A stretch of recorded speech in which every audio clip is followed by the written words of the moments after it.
To another episode of The Dean Show. I'm with Brother Imran, who is the founder of the Wallaway podcast. He's also a strategist and consultant, former director of Baina Institute.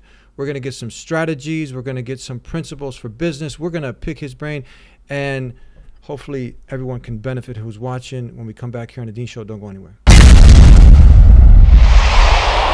Assalamu alaikum. Wa alaikum salam, Eddie. How are you? Good, alhamdulillah. How are you? Alhamdulillah, doing well. So tell us a little bit about the Wallaway. Sure. Because you're non-wala. Non-lawala. Non-wala, yes. So the Wallaway. The Wallaway is a podcast I started earlier on in this year to focus on the things that I'm passionate about. Some of it is about leadership. Some of it is about health. A lot of it is about mentorship and how we can apply certain principles into any aspect of life. For example, sometimes we talk about sports in the Wallaway, but we talk about sports from a leadership position. So when we examine things that happen in sports, we examine why do certain athletes act in certain ways, what's the psychology behind it. We've had psychologists in the show on the Wallaway to talk about certain decisions in sports. But we talk about a variety of things, but I'm very passionate about leadership, education, and health. Those are primarily what I discuss on the Wallaway. Now, you were with this institute, the Baina Institute? Yes, correct. That was run by Noman Ali Khan? Correct. And you were the director of this institute? I had a few different positions there. My first position was basically as Noman Ali Khan's manager, strategist. After that, I became the on the operations side of the non-profit side of Baina, and I was also the director of the DREAM program. Mm-hmm. So I wore many hats. So you got a lot of experience from being there? Alhamdulillah. I had experience before I got there, and I definitely gained a lot of experience while being there. So it's always a pleasure and a benefit to be able to work with students, people from different parts of the country, people from different parts of the world, to work with talented staff. So it's always a great experience to gain wisdom, to gain insight, and to also impart whatever wisdom and insight you may have. So you've had the experience before you came there. You got some more experience while you were there. So now, what can you give to us now when you come into a lot of these organizations? It's some of the things that you see that are being done right, some things that are done wrong, and how people can improve so they can go ahead and better ship their leadership abilities and go ahead and do a better job. Irregardless of whether one is in the non-profit or for-profit side, everything always starts with leadership, right? So when everything is effective from the top, right? Everything that trickles down is effective. So leadership principle, leadership methodology is very important. The leader has to be one who has a vision, a mission. The leader has to be one who is encouraging conflict, dialogue. Just imagine, right? Imagine if right now what we're doing on the Dean Show is we're dialoguing. Is that correct? Yes. If we don't dialogue, if you don't bring guests onto your show and dialogue with them, we miss out on a lot of knowledge. We miss out on a lot of opportunity. So as a leader, whether you're in a non-profit or for-profit side, you got to encourage dialogue. You got to encourage debate, conflict, not personal attacks, but the ability to question why certain decisions are made and to question why certain strategies are implemented. So one thing that I would say is when you're in a leadership position or whether you're running an organization, try to hire the right leader. Try to have someone who has experience in leadership. Try to make sure that the leader is someone who is honest, someone who is modeling the way. This is a very important principle in leadership. What do we mean by modeling the way? Now, if I say I am all about integrity and honesty, right? But you see that I'm not a person of integrity. I cheat, I lie, I steal. How would that impact your understanding of me? Would you respect me? No. You wouldn't respect me. So as a leader, you got to model the way. You got to be an effective leader by being what you claim you are. So whatever values I have as a leader, whatever values that I express in the organization, I have to embody and live those values. Once you model the way, one thing that I say is very important to do is to encourage, like I mentioned before, encourage debate. So you have to be comfortable with conflict, right? Conflict is good. If you watch a movie, if you read a book, what's at the center of most movies and books? Conflict, right? Can you think about a movie or a book or anything that you've seen that doesn't have conflict? It has some type of dilemma. It has some type of issue that's trying to be resolved. Okay? So when we have this conflict, we have to be able to be open and transparent. If we're not open and transparent, guess what? People are not going to commit to whatever decisions that are made. Because if I call you guys into a meeting right now and I say, okay, let's talk, but I'm really the one doing the talking, and I don't let you express what you want to express, and you just nod your head yes and agree with me, The reality is once we try to implement whatever this decision is, you're not going to buy in. Mm-hmm. So there's quite a few things, but those are three very important things. What do you do when you open up that door of dialogue and conflict, and now people, where you keep it balanced, where people are expressing their views, and then now when everybody is having their thoughts expressed, but now when you don't go with their thoughts or express, and then egos get in the way and hurt, and have you had these situations happen? And, Absolutely. and then someone doesn't agree with what this person's saying, and then it becomes an argument. How do you balance that out? This is why, as a leader, you have to embody your values. So number one, what are your values? Do you stand for justice? Do you stand for integrity? If people respect you as a leader and they see that you have integrity, you have values, and that you're principled, they will accept what decisions you make. Part of accepting your decisions is that's what you have to implement. You go into a meeting, you say, look, we're going to have a discussion, but by the end of the discussion, we're going to go with one agreed principle. And I need to have consensus on that. You allow for a debate to happen. People get passionate. People express what they believe in. Once you reel it all in, and you go with, say, I go with employee A's opinion and not employee B. It's a very simple thing. Employee B, this is what the majority accepted. This is what I accepted as a leader. Let's go forward with it and let's see how it goes. What's very important, because to counter what you said, if this thing doesn't go right, who has to take ownership of the loss? You do. The leader does. And if you take ownership of it, guess what that shows to the team? It shows many things. It shows, number one, it's okay to be wrong. It's okay to take ownership of doing something wrong. And now this is why leadership and team building and running an organization is a process. It's not a one finite event, right? Small wins, not big wins. So if you have the right people on the bus, if you have the right people on the team, I don't really find that the question that you posed to be a problem. People buy in. People agree with what has been agreed upon. This is why when you hire people or when you hire different positions, you have to be able to hire the right people. See, people get caught up in the losses. People never talk about the successes, right? Or it could be both ways. But here's what I mean. I go in as a consultant and I see that the leader of an organization is complaining about a toxic environment, a toxic work environment. People think that this happened in one day. No, it happened from the time before you interviewed that employee. Even the principles you use to interview employees have to be adequate and proper. I have to make sure that the person is the right fit for the organization. So there's many ways to examine that. But in summary, again, I don't think it to be that big of a problem when you employ the right tools. Have conversation, have dialogue, let things fall in place. And again, this is where we have to be able to differentiate. Conflict is not bad. Conflict is not bad. Ideological conflict is not bad, right? What is bad is personal attacks. If I say, Eddie, I think we could do this better, or I think we should use this type of microphone or this type of camera, or maybe we should do this with the lights, you should accept that.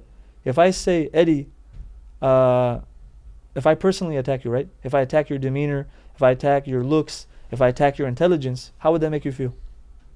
How would that make you feel? Yeah, that wouldn't feel right. You wouldn't feel right. So again, conflict is good as long as it's not personal attacks. So you're not insulting someone as you're trying to get your opinion across. Right, correct. And also part of the training is to do what we're talking about with your team. So I would sit with my team and I would take them through this argument, right? Or I would take them through these principles by saying, look, there's going to be times during the course of the year or the course of this consulting session where I may not agree with what you're saying and you may not agree with what I'm saying. That is fine. We can disagree. We can even argue respectfully. We are not going to personally attack each other. And when you sit down with people and you tell them that disagreeing and conflict is okay, sometimes they question it, right? You even have to take them in baby steps to this training and allow them to understand that these things are okay. When you listen to some of the entrepreneurs are out there and you see some of the character traits that they talk about a leader having, and then you compare that to Islam. So let's say, for example, they talk about being punctual, being honest. They talk about pretty much shura. Sure. Right? But then do you see those things in the deen, that the deen also teaches those same exact things? You're just like, wow, it's like they read a book on Islam. I've had those moments happen throughout my master's. I got my master's in education and leadership. I've had those aha moments happen when I've read a lot of the books by the so-called gurus in leadership. But yeah, there's a lot of connections. So one of the first things is respecting people. You know, a lot of the work that comes about leadership, entrepreneurship, team building has to do with respecting others, letting people talk. Do we not have examples from this from the Sunnah? Do we not have examples of people coming to meet the Prophet ﷺ, and him giving them a voice, him letting them talk, him letting them finish speaking? Even though he would probably make a certain decision, he would give them the opportunity to share their vision, share their thoughts, share their opinions, right? And then when that happens, and even if another decision is made, people feel invested. They feel, look, I was heard. My opinion was heard. It was discussed. There's many other. There's Let's stop at that one right there. Yeah. I mean, this is really important, because if you you want to be heard, and let's say you let someone, like the Prophet ﷺ, this is his sunnah, he will let someone talk, and then after they're done, so you finish, and then not interrupt them. And have you had these situations in a meeting at home? This is just any time in life. You're listening to someone, and then as soon as you want to get things going and express yourself, they start cutting you off. And then it keeps going, and then I'll cut you off again. But hold on, you just sat quiet for like 5 minutes, 10, maybe 20, and then now it's your turn, but they don't let you talk. Imagine we're at the workplace, okay? Imagine we work together, and I'm the leader, you are on the team. Every time you want to talk to me about something, an idea that you have, a problem that you're facing at work, while you're talking, every time I cut you off and I stop you. It happens the first, the second, the third, and the fourth time. The fifth time, when you're thinking about coming to speak to me, what's gonna be going through your head? What are you gonna be thinking? You can't get anywhere with this person. I'm not even gonna go into this person, right? So again, when you allow people to finish speaking, they feel vested. They feel, okay, at least this person's gonna hear me out. Mm-hmm. So this is one great example. You have to let people speak. You have to respect their opinions. Another great example, and this is very pertinent for anybody in HR, anybody in a leadership position, pay people on time. Pay people on time. What's the translation of the hadith? Do you know it? Yeah, before the person's sweat dries. Before the sweat dries off, you pay them. How does this not relate to the common work era? If I am giving you 40 hours, 50 hours of my life a week, right, and you're not paying me on time, that's going to be a problem. But we have this solution in the Sunnah. Pay people on time. Why do we pay people on time? When they're giving you their expertise, they're giving you their knowledge, they're giving you their time, respect it. Pay them. People use money. It's none of the business of a leader or HR to think about what these people need the money for, right? So sometimes you'll have experiences where they say, oh, the payment came a day or two late. No, that is none of your business. Meaning, if it's only a day late, they should be fine with it. No, we don't know what type of bills people have. We don't know what type of expenses people have on a weekly, daily, or monthly basis. So pay people on time. You have these situations where I just heard a story from a brother. He was talking about how, now there's obviously nothing wrong with trying to get a good deal. Some people call it wheeling and dealing, Sure. negotiating, right, to get a fair price. But then once that price is negotiated, and now the brother, he's talking about, I'm praying with this brother, everything is good, and then we get into a business transaction, we make a deal. Let's say the deal was for $100. That's what we agreed upon. I start working, and now he's hitting me. He's, hey, brother, can you do it for 60? He's already invested his time, his effort. They've made the deal. The deal is for 100 or 1,000 or whatever the course. And now, while they're doing the deal, he's already invested. He's got him. He's already sweating, brought his tools, and now he's trying to come in and get a discount. What do you call this? This is unfortunately not uncommon, right? Yeah. But again, do we have any safeguards in the religion to protect us from this happening? We have contracts, right? We're encouraged to use contracts. Again, and at the professional level, we find many organizations, especially many faith-based organizations, not using contracts. They don't use contracts. They do not put pen to paper and write down what they expect from the employee, nor does the employee write down what they expect from their employer. And then what happens? 1 month in, you haven't got paid. Is it in the contract when you're supposed to get paid? Oh, there's no contract? So there's nothing to fall back on? Okay, I was called in to do XYZ, but now they've added more tasks to my job. Well, what does it say in the contract? I don't have a contract. Again, Islam has the solutions for a lot of these problems. You go in when you even if I'm not an employee, I'm not a normal employee, right? But say we want to go into a business venture together. Say we have intellectual property that we're discussing. It's IP, right? What can we put into place to safeguard both of our investments, both of our ideas? You can use NDAs. You can use contractor contracts. You can use any type of template. There's many services online now, very easy to utilize, right? Which will protect your time, your ideas, and your investment. But the problem is we don't like taking the extra step to use these contracts, but we have to. Even if it's, say, at a smaller level? Absolutely. The guy's coming to change your toilet. What's wrong with using a contract that takes 5 minutes to write out? Or this is something just you can pick up a pen and just on your own, just a paragraph, a sentence. You don't even have to do that. Because people think contract, I need an attorney, I need to spend, money to draw this up. We're not talking about that.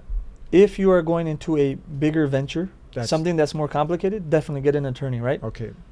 You have services like Rocket Lawyer. Great service. You sign up for it, you pay a very minimal fee a month, right? And it, according to what state you live in, it gives you a set of laws for that state, a certain level of understanding. Okay, now I want to go into a contract. I want to get a plumber. There's a template for that. You don't have to even write a paragraph. It says, who is the one receiving the services? Imran Nanwala. Who is the one providing the services?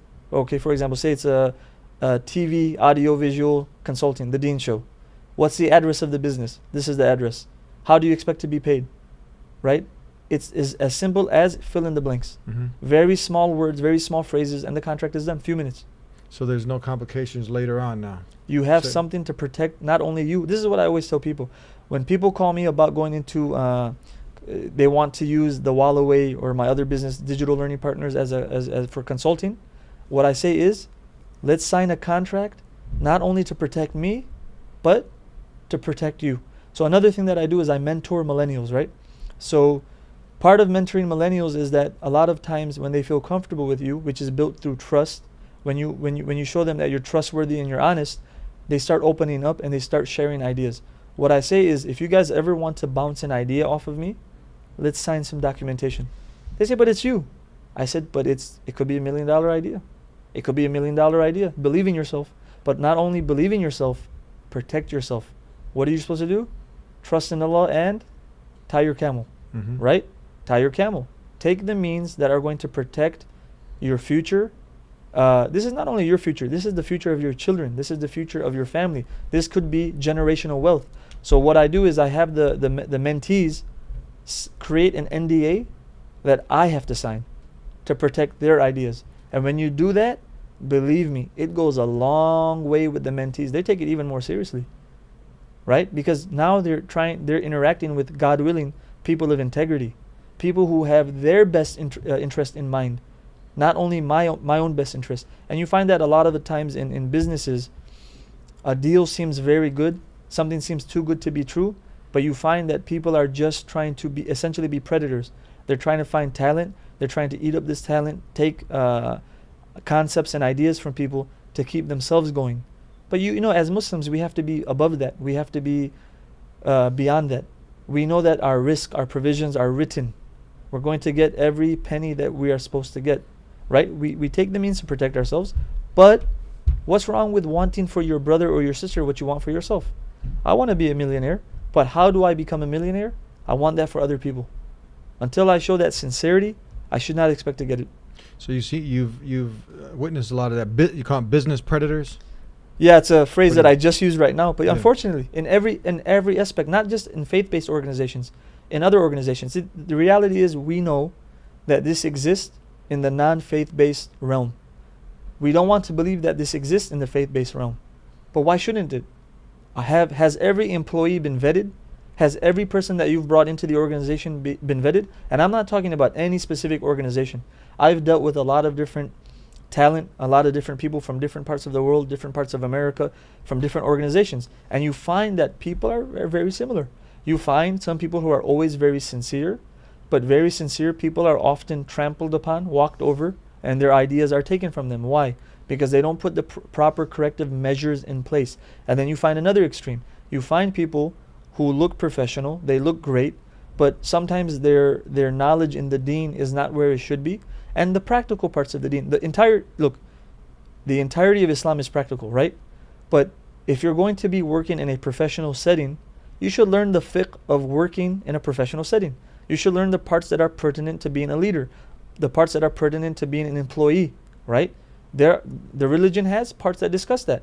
So unless you learn these things, unless you learn the principles of the religion, it's very easy that either intentionally or unintentionally you are going to take someone's rights, or you're not going to be doing justice to your job. Yes. So you have to learn these things.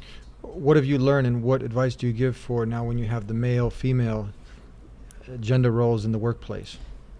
I mean, look, do I feel that women are capable and competent human beings? Absolutely. We got to dispel this notion that women cannot do a lot of the work that men do. They've proven that wrong.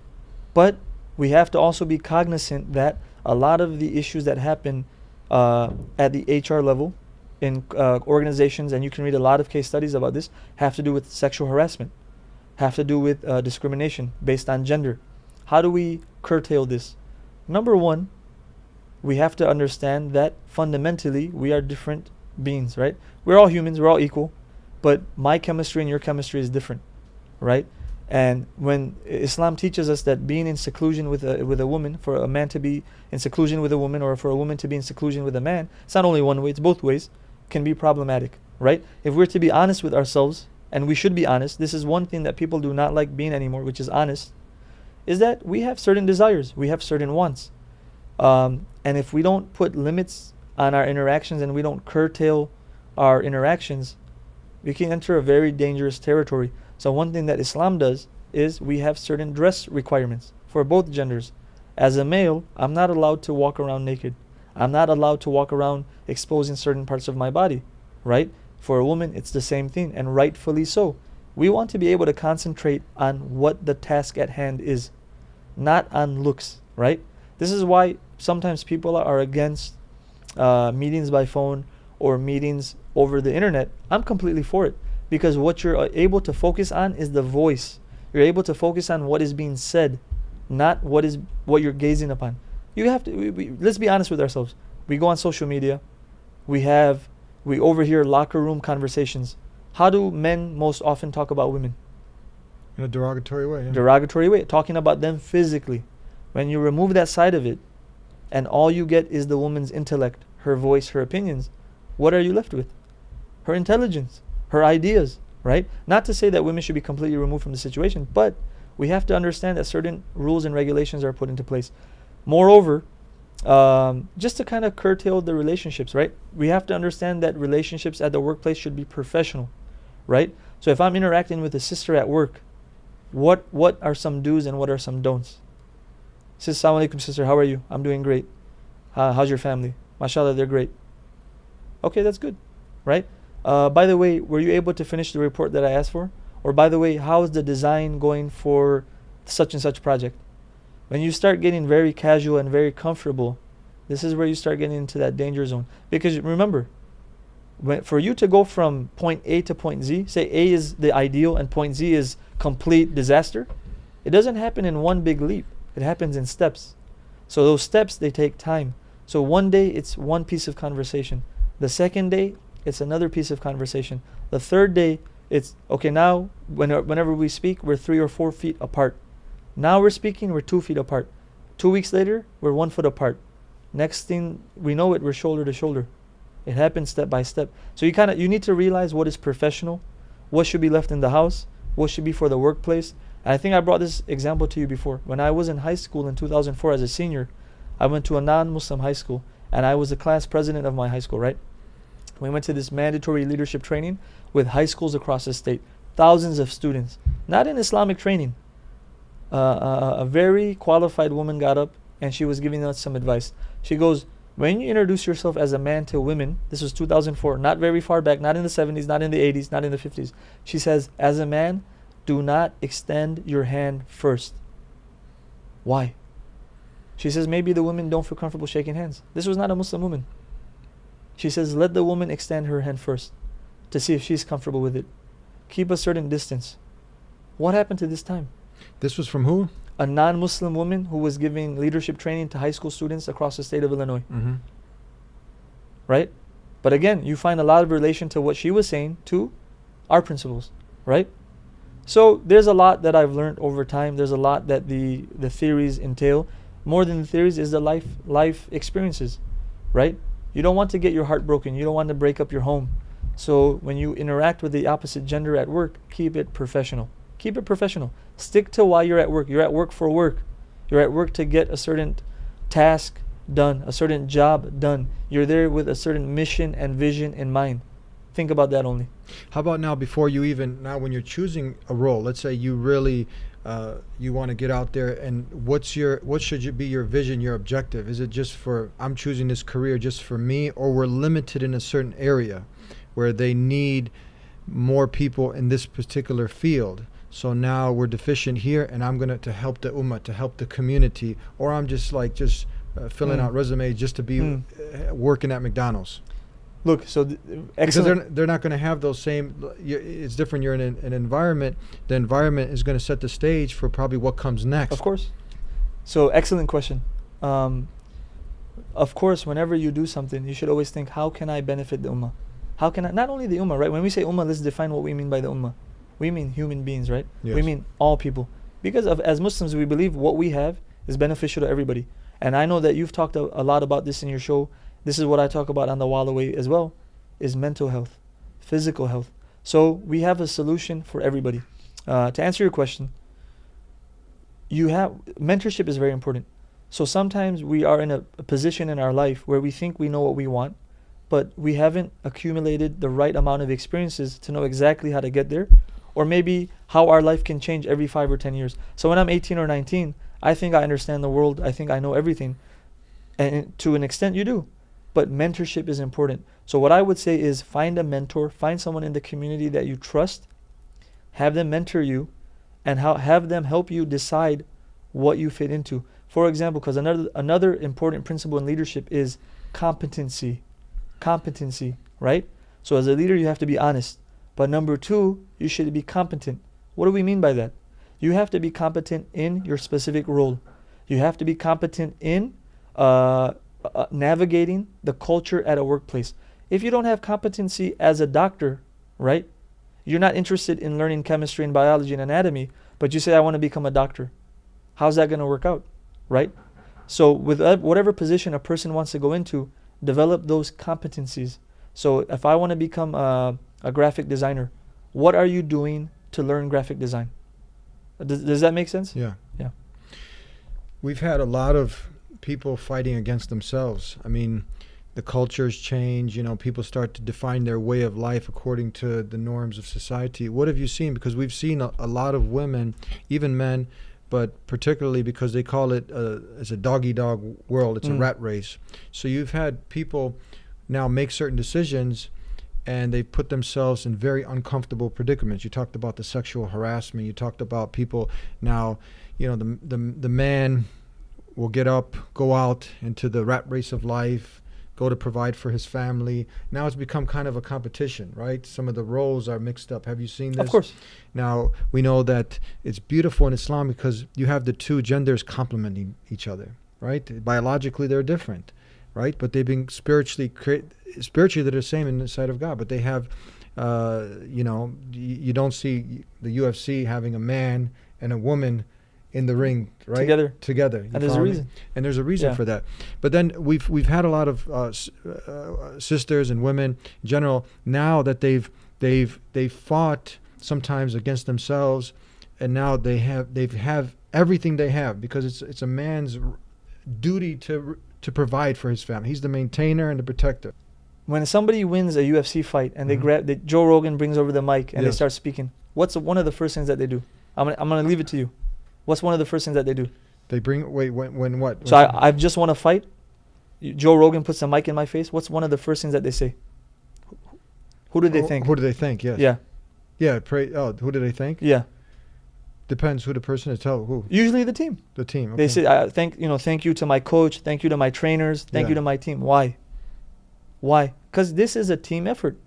Very often we see one person going through the journey and winning, But we don't realize that even these winnings are team efforts. Same thing amongst lions. You brought up lions. Okay. One is protecting, one is hunting. One of my specialties is team building. This is what I love doing. And I always, in the podcast, what I try to exemplify is using examples from sports. I'm a big fan of basketball and the San Antonio Spurs. The way the Spurs win is by finding people who fit specific roles. Like you said, how do people complement each other? A husband and wife complement each other, right? Everyone has a designed, designated role. When we start trying to do what the other person is good at, we have redundancies. We have inefficiency. We have certain tasks being done and certain tasks not being done. It's the same at the workplace. It's the same biologically, right? One person usually bears the child, right? Is that right? Mm-hmm. Or is it that the man is bearing the child as well? No, the woman's bearing the child. So the woman is bearing the child. And we find that these examples translate into many different spheres and realms. So we have to be honest. And I think you put it the best way, and we can leave it there. Complement. How do we complement each other? Right now we are on a talk show. We are talking to each other. We are complimenting each other. You are not talking to yourself. I am not talking to myself. This is a compliment. We don't have a problem with this, right? There's a mutual benefit. Marriage is the same. There's a mutual benefit, right? Look, there's been a lot of things that have happened throughout history to kind of start changing these dynamics. A lot of authors and researchers have pointed out that I believe it was World War I or World War II when in America, when the men went out to Europe to fight, the women were left alone. And then the women were sent to the factories to build the war machine, to build bullets, ammunition, etc. So traditionally, women were not working outside of their homes. Now, all of a sudden, overnight, they were sent into the workplace. They were making their own money. They were providing for themselves. That's not the only issue. Young boys were left with these women. So traditionally, what would have happened is the father would have been a part of rearing his son. Maybe he took him out to the farm. He took him to the workplace. He took him in the car. They went shopping. But now when the father's overseas and fighting, you're left with the boy being completely reared by the mother. Which, look, I'm not saying that the mother should never rear the child. You have a mother. I have a mother. We know the benefits of our mothers instilling certain principles and values within us. But we also need a father, right? We need a father. And when you take either or out of the equation, it's detrimental. Yeah. It's detrimental. Another author pointed out that when you go into the schooling system, preschool, kindergarten, who are a lot of the teachers in preschool, kindergarten, and elementary school? It's women. Again, we're not knocking this. But when there's balance, there's a benefit. Mm-hmm. So we have to bring balance to these things, and we have to be honest. I'm not saying that everything that I've said right now is 100% accurate. I'm open to criticism. I'm open to dialogue. But that's the difference. When we talk about tolerance versus intolerance, part of being tolerant is being able to have a conversation. Mm-hmm. But most people don't want to have conversations, and especially in 2018, when we talk about gender roles, psychology, whatever these things are, people do not want to have a balanced conversation, and especially one side of the spectrum. Balance, yeah. So we'll conclude with that. Balance, keeping it balanced in Islam is a balanced way of life. And you know what the beautiful thing is? The one who created life, the owner of life, he didn't leave us to figure these things out on our own. He sent the guidance. It's there. So whatever field you're going, you have the fiqh of this, fiqh of that. Everything is there according to the verbatim word of God, the Qur'an, the Sunnah. Everything is there. Have you found that? Of course. Everything is. It's not for us to be fumbling in the dark. But when people start following their desires, they start ignoring this. That's when they start getting lost and end up making a lot more mistakes rather than adhering and looking at, okay, what does my deen say? Is this acceptable? It's not, I'll leave it. I'll make an adjustment. But that's when you put the Creator first, and then things usually fall in line much better. Have you found that? Look, put the tablet down, turn off the computer, put the phone away, be introspective. Just sit down at the table, lie down at your bed, take out the headphones, and think. Think about your day, think about your doings, think about your actions. We're humans, we make mistakes. But the benefit is when you're introspective, what led you to make that mistake? What can lead you to avoid making that mistake? And as you mentioned, Islam is a balanced way of life. Islam has a solution for a lot of these problems. But it's going to start when you're introspective. Right now, we're too connected. We're always connected to either Facebook, Instagram, social media, YouTube, our TVs, our phones, our tablets.